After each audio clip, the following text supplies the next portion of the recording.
السلام علیکم ناظرین، پچھلی قسط کے آخر میں آپ نے دیکھا کہ عثمان نے اپنے سپاہی بوران کو کہا تھا کہ نظام الدین کی لاش سوگت بھجوا دو تاکہ ہر کوئی جان لے کہ ان سرزمینوں کا اصل مالک کون ہے۔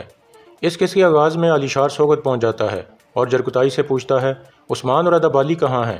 جرکتائی کہتا ہے وہ بھاگ گئے ہیں، لیکن منگولوں کی تلوار سے کوئی نہیں بھاگ سکتا، بہت جلد وہ اپنی بل سے باہر آئیں گے۔ علی شار کہتا ہے تم انہیں نہیں جانتے جرکتائی، انہیں فوراً تلاش کرنا ہوگا۔ جرکتائی کہتا ہے تم اپنا سوچو علی شار، بلگائے تمہارا انتظار کر رہے ہیں۔ اس کے بعد علی شار اندر کی طرف چل پڑتا ہے۔ دوسری طرف دھندار اور گندوز واپس قبیلے پہنچ جاتے ہیں۔ زورا پوچھتی ہے کیا ہوا ہے آپ کو؟ دھندار کہتا ہے کیا ہوگا خاتون، ہمارے خیمے کسی طور پر بھی محفوظ نہیں ہیں، ہماری زندگیوں کی کوئی اہمیت نہیں ہے۔ یہ سن کر باتر غصے میں باہر نکل جاتا ہے اور باہر آ کر اپنے سپاہیوں کو کہتا ہے اس سرزمین پر مسلط ہونے والی طاقت کو جڑوں سے اکھاڑ دوں گا، میں سرزمین کو آزاد کراؤں گا یا شہید ہو جاؤں گا۔ یہ کہہ کر باتر روانہ ہو جاتا ہے۔ اندر دھندار کہہ رہا تھا اس سارے فساد کی جڑ عثمان ہی ہے۔ زورا کہتی ہے اگر اس کی جڑیں آپ پہلے کاٹ دیتے تو ایسا نہ ہوتا۔ اب اگر قبیلے کی سلامتی کے لیے عثمان کو منگولوں کے حوالے کرنا پڑے تو کر دیں، صرف ایک عثمان کی خاطر میں اپنا چولہا بجھنے نہیں دوں گی۔ دوسری طرف علی شار بلگائے کو بیزنطینی قلعوں کے بارے میں بتا رہا تھا۔ بلگائے کہتا ہے یہ سب قلعے مجھے چاہیے علی شار۔ علی شار کہتا ہے یہ سب قلعے جنگجو سپاہیوں سے بھرے پڑے ہیں کمانڈر بلگائے۔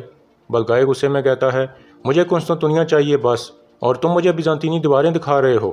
پھر علی شار کہتا ہے ان قلعوں کی چابیاں صرف میرے پاس ہیں بلگائے، صوفیہ قلعے میں آپ کا انتظار کر رہی ہے، اسی کے ذریعے ہی ہمارا مال قسطنطنیہ تک پہنچے گا۔ بلگائے پوچھتا ہے صوفیہ خوبصورت ہے کیا؟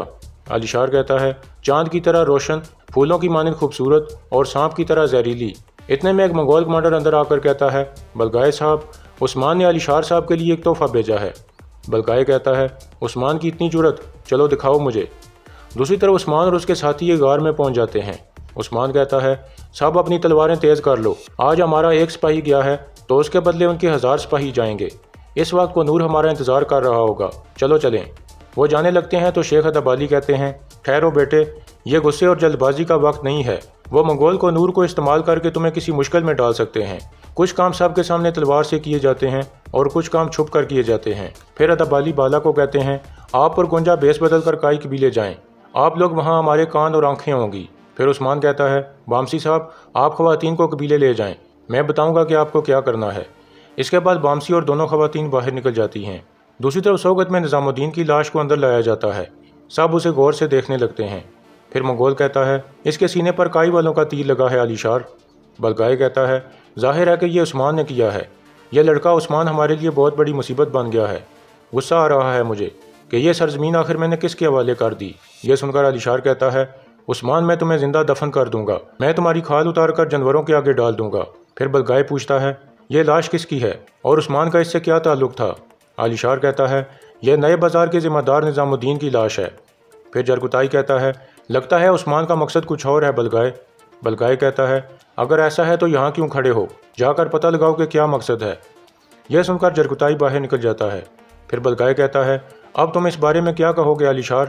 علی شار کہتا ہے عثمان جو کچھ بھی کرتا ہے عقل اس کو سمجھ ہی نہیں سکتی۔ تھپڑ مار کر بلگائے کہتا ہے کیا میں نے تمہیں کہا نہیں تھا کہ ہر ایک ترک پر اچھی طرح سے نظر رکھنا؟ تم جیسے بیوقوف کا میں کیا کروں، تمہاری وجہ سے میرا سونا چوری ہو گیا۔ یہ کہہ کر بلگائے اپنی تلوار نکال لیتا ہے۔ علی شار کہتا ہے میں آپ کا غلام ہوں بلگائے، مجھے مت ماریں۔ بلگائے کہتا ہے کیسا غلام، جس نے مجھے برباد کر کے رکھ دیا، ایسے غلام کو مر جانا چاہیے۔ بلگائے اسے نہیں مارتا اور پھر کہتا ہے اچھی طرح سے سن لو، اگر تم میرا کام کیے بغیر کونیا سے واپس آئے تو تمہارا سر دھڑ سے الگ کر دوں گا، اب جاؤ۔ پھر علی شار باہر نکل جاتا ہے۔ اس کے بعد بلگائے کہتا ہے اس نے صرف عثمان کو میرے پاس لانا ہے، پھر میں اپنے ہاتھوں سے اس کا سر قلم کروں گا۔ دوسری طرف غار میں شیخ ادابالی کہتے ہیں بتاؤ عثمان بلگائے تم سے کیا چاہتا ہے، کیا اس نے کچھ کہا؟ عثمان کہتا ہے وہ مجھے جھنڈے والی سرکار بنانا چاہتا ہے، وہ لوگوں کے دلوں میں خوف بٹھا کر مال غنیمت اکٹھا کرنا چاہتا ہے، اسے لگا کہ میں اس کی باتوں میں آسانی سے آ جاؤں گا۔ شیخ ادابالی کہتے ہیں صفیں سیدھی ہو چکی ہیں عثمان، کوے کموں کے ساتھ اور بھیڑیے بھیڑیوں کے ساتھ۔ دوسری طرف بلگائے قلعے میں پہنچ جاتا ہے۔ اندریاس اس کے سامنے آ کر کہتا ہے آئیے کمانڈر بلگائے۔ بلگائے کہتا ہے میرے سامنے سے ہٹ جاؤ بیزنطینی چوہے۔ یہ سن کر دو سپاہی بلگائے کی گردن پر تلوار رکھ دیتے ہیں۔ اندریاس اپنے سپاہیوں کو کہتا ہے رک جاؤ۔ اس طرح بلگائے ان دونوں کو مار دیتا ہے۔ پھر اندریاس کہتا ہے شہزادی آپ کا انتظار کر رہی ہیں، آئیے۔ اس کے بعد بلگائے اندر صوفیہ کے سامنے پہنچ جاتا ہے۔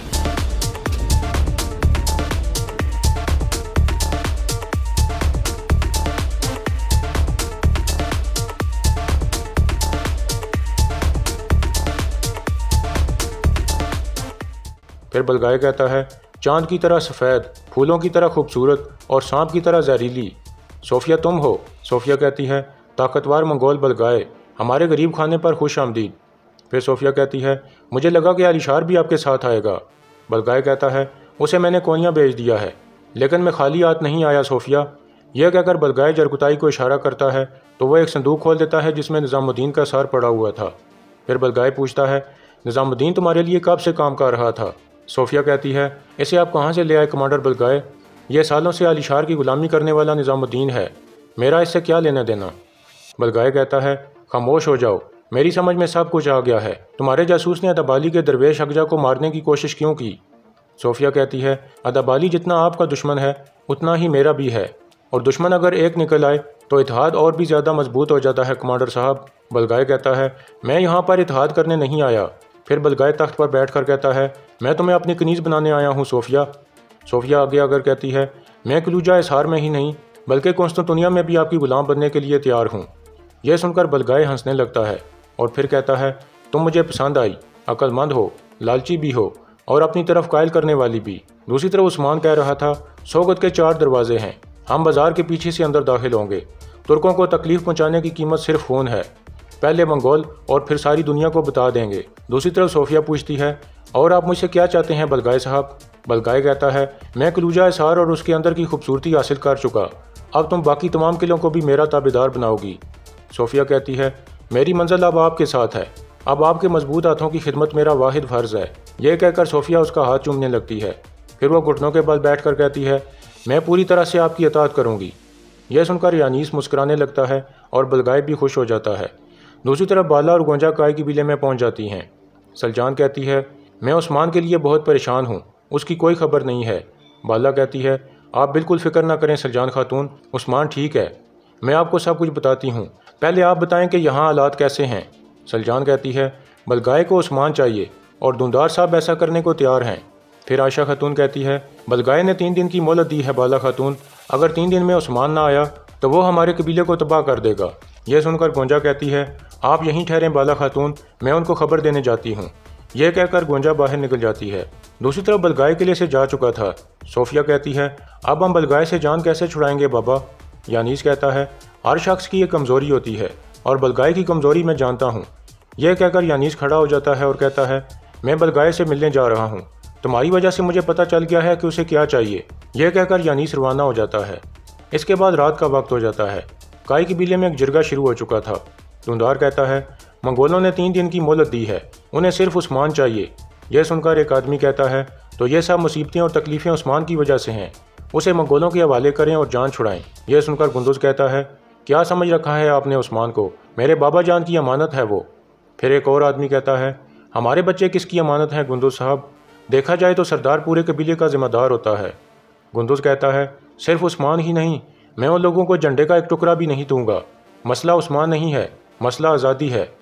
پھر جرگے کا آدمی کہتا ہے، آپ بھی سمجھ لیں گندز صاحب، ایک عثمان کی خاطر ہم پورے قبیلے کو داؤ پر نہیں لگنے دیں گے۔ یہ سن کر گندز غصے میں کھڑا ہو جاتا ہے اور کہتا ہے، ہماری روایت میں کب سے شامل ہو گیا کہ اپنے لوگوں کو دشمن کے حوالے کر دو؟ ہم کائی ہیں، ہم پہاڑوں کو آزادی کہتے ہیں تو وہ ہمیں اللہ اکبر کہتے ہیں، کم بخت۔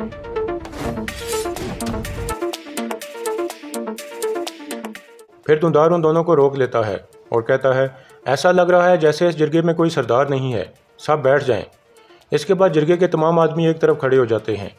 پھر ایک آدمی کہتا ہے، یہ وقت بیٹھنے کا نہیں بلکہ روایات کی پاسداری کا وقت ہے، حکم جاری کریں دوندار صاحب تاکہ پتہ چلے کہ آپ کس کی طرف ہیں۔ یہ سن کر دوندار کہتا ہے، میرا حکم واضح ہے، ہمارے بزرگ کہتے ہیں کہ اتحاد میں برکت ہے، ہم کسی اختلاف میں پڑے بغیر عثمان کا انتظار کریں گے۔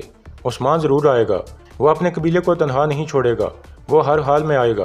دوسری طرف بلگائے واپس سوگت پہنچ جاتا ہے اور پھر اپنے تخت پر بیٹھ کر کہتا ہے، کیا میرا پرانا دوست آ گیا؟ جرکتائی کہتا ہے، کچھ ہی دیر میں یہاں ہوگا۔ اسی دوران عثمان بھی سوگت پہنچ چکا تھا اور چھپ کر دیکھتا ہے کہ کچھ منگول ایک چرچ سے نکل رہے تھے۔ یہ دیکھ کر وہ پیچھے کی طرف چلا جاتا ہے۔ دوسری طرف یانیس بلگائے کے سامنے پہنچ جاتا ہے۔ اسے دیکھ کر بلگائے کہتا ہے، مارگریٹ چرچ کے پادری یانیس، سالہ سال گزر گئے، اب دوبارہ ہماری ملاقات ہو گئی۔ یانیس کہتا ہے، اپنے ادھورے کام کو پورا کرنے آیا ہوں میں۔